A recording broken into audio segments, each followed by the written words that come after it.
அடுத்து சேலம் மாவட்டத்துக்கான அறிவிப்புகளை வெளியிடுகிறார்.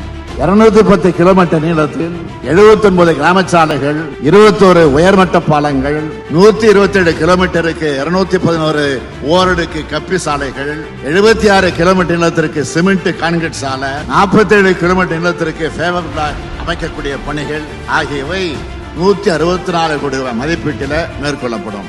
செட்டிசாவடி வளாகத்தில் இருக்கிற குப்பைமேடு பயோ மைனிங் அப்புறப்படுத்தக்கூடிய பணிகள் 50 கோடி ரூபாய் மதிப்பீட்டில் மேற்கொள்ளப்படும்.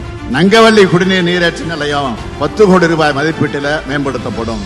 சேலம் மாவட்டத்தில் 14 சமுதாய நலக்கூடங்கள் 11 கோடி 46 லட்சம் ரூபாய் மதிப்பீட்டில் கட்டப்படும். சேலம் மாநகராட்சியில தனி குடிநீர் திட்டத்தின் கீழ் உள்ள மோட்டார் பம்புகள் மற்றும் VFDகளை மறு சீரமைக்கும் பணி 15 கோடி ரூபாய் மதிப்பீட்டில் மேற்கொள்ளப்படும். தெரு நாய்களால் மக்களுக்கு ஏற்படும் பாதிப்பை தடுக்க விலங்கு பிறப்பு கட்டுப்பாடு மையம் கட்டக்கூடிய பணி 3 கோடி ரூபாய் மதிப்பீட்டில் மேற்கொள்ளப்படும். இப்படி எப்போது உங்களுக்காகவே செயல்படுகிற அரசு தான் நம்ம திராவிட மாடல் அரசு.